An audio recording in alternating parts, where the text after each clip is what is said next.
Well, welcome to our Wednesday night series for August, Meaningful Conversations. All month long, we're going to be having great conversations to encourage and challenge you with people that I think you'll find have something special to offer. Well, we're going to start off our first Wednesday night with someone very familiar to us here in Dallas at our church, Oak Cliff Bible Fellowship, because he grew up in our church, Emmanuel Acho. Here's a young man who God is now using in a very unique way in our nation at a critical time. His father, Dr. Sonny Acho, served for many years as one of the pastors at Oak Cliff Bible Fellowship, and now to see what God is doing through his son Emmanuel is really a blessing. So let's get right to it as my son, Jonathan Evans, begins to discuss with Emmanuel Acho something very, very strategic for the times we're in. Emmanuel, what's going on, my brother? My brother, man, life is good. Life is great right now for me, my friend. Man, we're so glad to have you. We're having you back, even though you can't be here because of this whole COVID thing, but we're able to have you back. And what I mean by back is we grew up together, and this is not new. This is not new for us. Yes. We're family. We're family. The Achos and the Evans have always been family and will forever always be family. So we're glad to have you, man. Man, I appreciate it. People never realize because of how grown we are now. I'm like, no. Me and the Evans is like, we go all the way back. Like, you literally, know me since I was a toddler. Yes. Okay? And speaking of that, I literally have a vivid memory of both me and you crawling under the chairs at the Family Life Center on Sunday morning during church. And both of our moms reaching under the chair, trying to keep us still. And we looking at each other, basically winking, like, I got you, bro. I got you. Let's keep this thing going. So my dad's up there preaching and he's hot because I'm moving around. Man, I can't tell you how much trouble we used to get into. Yo, I love it. And look at us now. And look Getting at us in now. less trouble. That's right. That's right. So tell us, how's the family doing? How's your dad doing? Dr. Sonny Acho. We'll give some history on that. Your mom, Christy, the whole family. Take us through everybody. How's everybody doing? Man, so it's obviously both my parents and me and my three siblings, and everybody is great. Mom and Pop's still in Dallas. Pop's running the church, running his private practice, psychology. Mom's doing a little bit of everything. Her doctorate in nurse practitioning. She's teaching. She's helping. She's just doing a little bit of everything. Both my sisters, two of my older sisters, they're phenomenal. Obviously, Chi-Chi being the oldest, working at a hospital. She's great. Stephanie, she's phenomenal. My brother Sam, big bro, the person who kind of paved the path for me, going on year 10 in the National Football League. Wow. So he's just been doing crazy things. Remember, he was drafted to the Cardinals, played his first 4 years in Arizona, next 4 years in Chicago, the last year in Tampa Bay, and this is year 10 now. And so he's doing a book. He's hanging out with the commissioner of the NFL, just trying to save the world and handle all this social justice stuff. And then I have recently moved to Los Angeles where I have a lot going on. So all is good. Yeah, so that's current, and that's crazy. People don't really know that our family is really structured the same. So 2 older girls and 2 younger sons, but listen, it's all about the baby of the family. That's what I've been trying to tell them. Okay, that's what I've been trying to tell the people. It's all about the baby of the family. So that fast forwards us, but when we rewind and we think about, growing up at the church together, a lot of people may not know that your dad, was really instrumental with my dad in building Oak Cliff Bible Fellowship, my dad's ministry to what it is today, and your mom and my mom just being sisters in the ministry. I mean, how long were you at OCBF, and what are some of the memories you have of just being at the church? So I think I was at OCBF for 12 or 13 years. I think my pops was there for maybe 21. Yeah, and I think I might have been there for like 13, but my pops for sure 2 decades. My memory I remember most.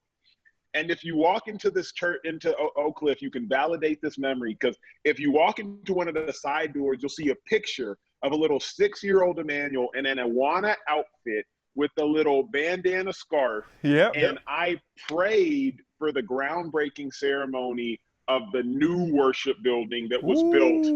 Dude, you'd have to help me out, but maybe 2003, maybe in like 98. I don't even remember. Yeah. But there's just little me I might have, bro. I might have just been like, maybe 7 or 8 years old. Yep. And I prayed at the groundbreaking ceremony. That was my most memorable good moment. Yes. My most memorable bad moment. No, keep that to yourself. We don't want the bad moment. No, okay, tell us what happened. As a kid, one day, I don't know what got into me.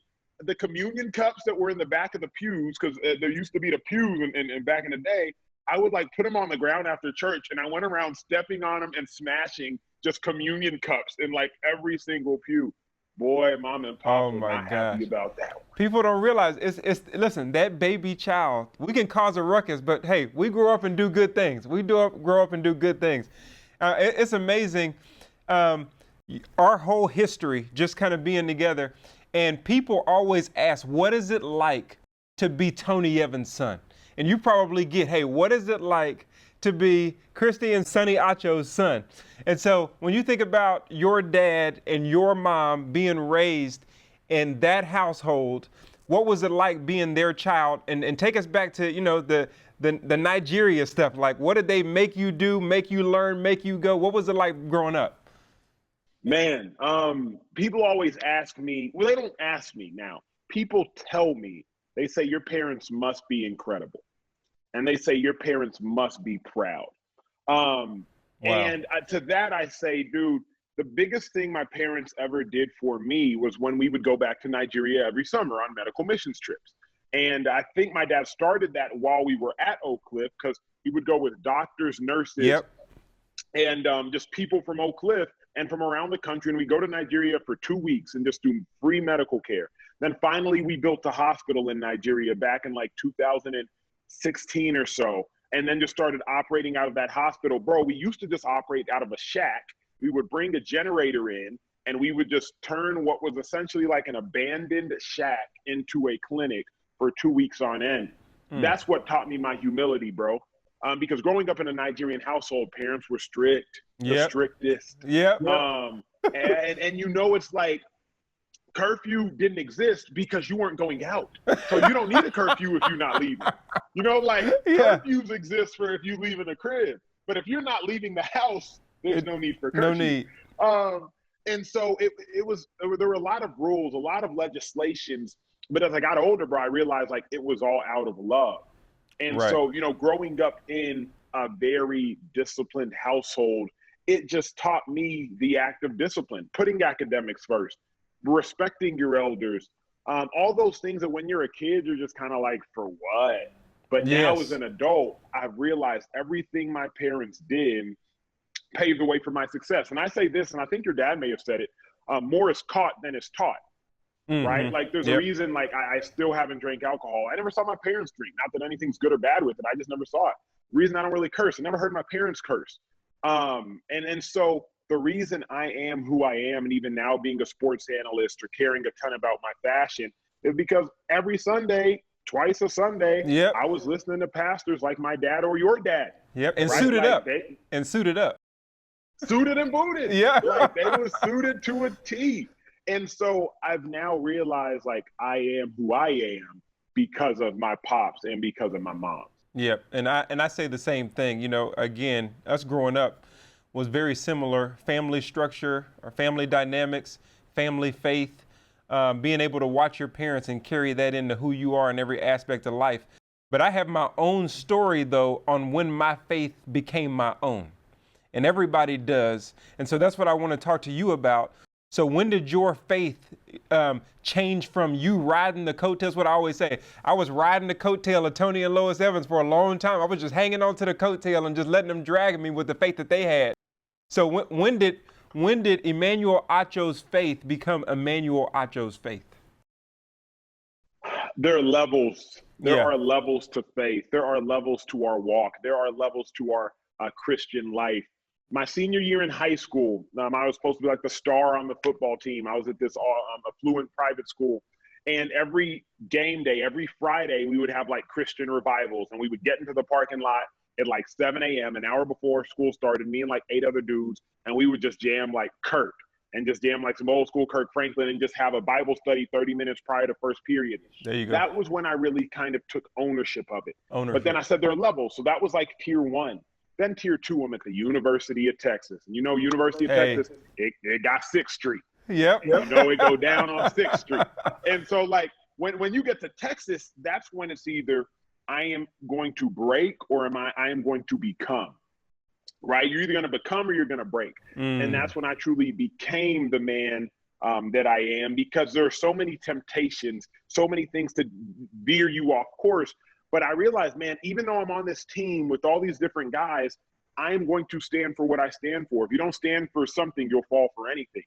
And so then while I'm at Texas, bro, now I'm leading the small groups. Now I'm leading the Bible studies. Yeah. And now I'm really being a catalyst for this walk. But then it's that last level, because now you go to the NFL. Yep. Now the NFL is like college ball on steroids. That's so right. The difference between the NFL and college, NFL, you got money. I know. It changes the ball game. And what they say, like, and you have money, and now you have the ability to kind of have whatever you want. That's right. And so then you get to the league, and I'm around guys like Nick Foles. And then when I first got to the Philadelphia Eagles, my second year in the league, I had just got there. So there were players that had been there before me, a strong group of Christian people like Nick Foles, Super Bowl MVP in 2017. And I'm just kind of following under him. But then I think like Nick leaves, and it kind of becomes my responsibility for a year, at least in off season, to kind of shepherd that flock. So I would make sure that the Bible studies were taken care of. I would make sure that everything was going according to plan. And then I leave the NFL and going to my working world of TV now, bro. And so my faith became my own and grew in different stages. And I think it's still growing, but it truly became my own senior year in high school, and then college, and then the NFL. Those were the 3 ticking points of faith, growth, and maturation. Yeah, and that's great. And that gives us a lot just in your testimony and where you are right now. Just, because I know me, I have the very similar testimony because me and you both played ball. I was cheering you on too. I had already moved on to college, but I was hearing about these Acho boys. And I was like, I know those boys. Them are my boys. There was these Acho boys in the Dallas area, and they're going to Texas. And when I heard about Texas, I was thinking, oh, well, that's whack, but at least they're going to college. Like, that's cool, but, at least they're going somewhere. You know what I'm saying? I can still be happy for them because obviously I was at Baylor, and, we didn't really become rivals until RG3 got there. Because Texas was looking at Baylor, like, we're going to beat them easy. And then RG3 got there, and everything got a little bit harder. But what was the difference in your football career, just for a moment? How did you and Sam balance your brotherhood and your football career going through Texas, and then y'all having different careers in the league? And how did y'all balance that relationship? Man, it was tough. So my junior year in high school, playing my crosstown rival, Sam and I both played basketball at my high school, St. Mark's. We were playing my crosstown rival, and every time I would get the ball, the opposing team would yell, "Shadow, shadow," Ooh. saying that I lived in my brother's shadow. Wow. And I remember that, man. And so my senior year, after my brother has now gone to Texas, I'm like, yeah, I'm not doing that no more. And so we had a competition, a sibling kind of rivalry. We weren't really friends until he left. So now he's in Texas, and I have to commit. I'm sitting in my head coach's office, Matt Brown. He's in the College Football Hall of Fame. He's staring at me. I'm sitting next to my dad, my mom, and my brother. And Matt Brown looks at me and goes, "Emmanuel, we want to offer you a scholarship to University of Texas. You ready to commit?" And I just look at him, stone cold, and I say nothing. Because I didn't want to go to Texas. Like, I was tired of following in my brother's footsteps. Right. Finally, it was a long, quiet drive home because Sonny Acho was just sitting there, Pop was sitting there looking at me, like kind of with a little undertone of disappointment. I end up committing to Texas 2 weeks later, and now we do the brother thing. Like, he's number 81, so I wear number 18 to have the palindrome, 81 and 18. And our careers, we just pushed each other, bro. Kind of like the iron sharpens iron thing. My brother always says he had to set the bar high for me to make me go get it. Oh, and that's why I attribute the majority of my success, God, my dad, my brother, because the only reason I've accomplished what I've accomplished is because my brother made me go chase. And so Yeah. that was the relationship that we've had, is a competition, but a friendship throughout. And this is why we wanted to have these meaningful conversations, because there's so much that comes from you saying, having someone, your brother saying, hey, I had to set the bar high, and taking that responsibility to make you chase, to make you be all you can be. And just men in general, learning that concept, fathers to sons, or man to man, iron sharpening iron, and woman to woman, you know, all of the stuff in Titus with older to younger, and trying to get us to set the bar high. And right now, in our culture in general, we're setting the bar too low. And we keep lowering the bar to try to make people comfortable, or to be seeker sensitive, or whatever the case is. And really, that idea of setting the bar high is why we're having these conversations, so people can take what God has given them and use that to set the bar high for people who are coming behind them. Because that's how we move forward. And so I think that's important. And so he set the bar high, and you chased it, because not only did you play in the NFL, and you did better than me, by the way. I have to commend you. You did better than me. I was in the NFL 5 years, but very in and out, practice squads, getting carted off the field. You know, so I'm looking back at it, I'm like, them boys doing it. Them boys doing it. So you did better than me, but God called you on. Obviously, your brother's still playing. God called you on. And so you're an analyst, ESPN or Fox, or where are you at now? Tell us where you're at now as far as being my favorite analyst. So I leave the NFL after 4 years, because in the NFL, vested pension annuity, you get that after 4 active years of playing. So I hit my 4-year mark. I was 25. I'm looking around like, I ain't got to tackle people no more. Okay, yeah. I'm out. And so I leave the NFL, and I stay with ESPN for 4 years. Then after my 4th year at ESPN, Fox recruits me to give me my own show called Speak for Yourself. So I leave ESPN, I'm going to Fox. Well, it wasn't supposed to be Speak for Yourself. They recruited me to go to New York to host a show called First Things First. But then a job opens in LA for Speak for Yourself, and that's currently where I'm at, LA, hosting Speak for Yourself every day, 2 p.m. Central Time on Fox Sports 1. And that's awesome, man. Congratulations, first of all, on everything that God is doing in your life, and you basically taking that up. You know, God brings things, sometimes we don't take it up for whatever reasons, whether it's fear, whether it's looking at ourselves to determine whether we can do what God's calling us to do. So all of this success comes with God giving you the talent, but you also taking it up.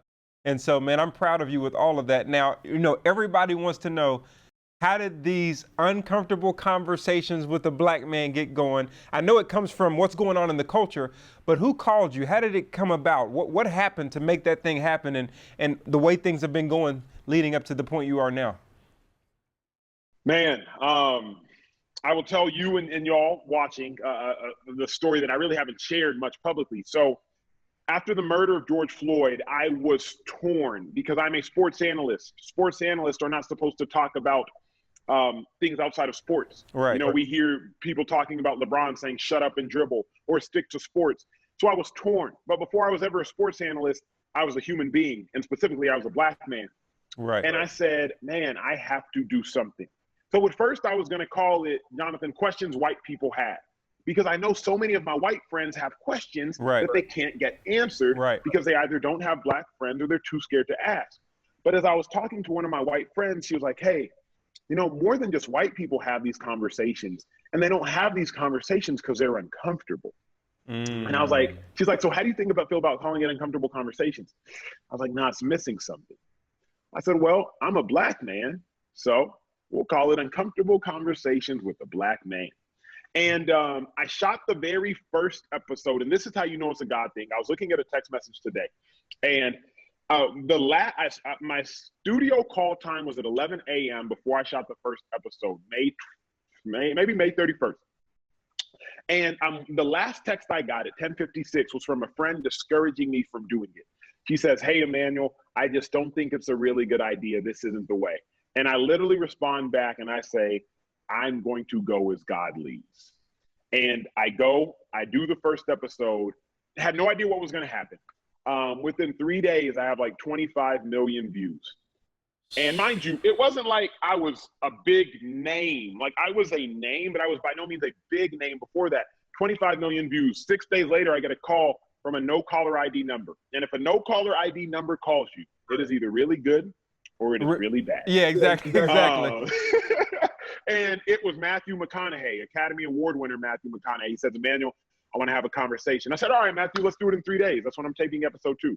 He said, let's do it tomorrow. Okay. Yep. McConaughey Yeah, says, I got do it you. tomorrow. We'll do it tomorrow.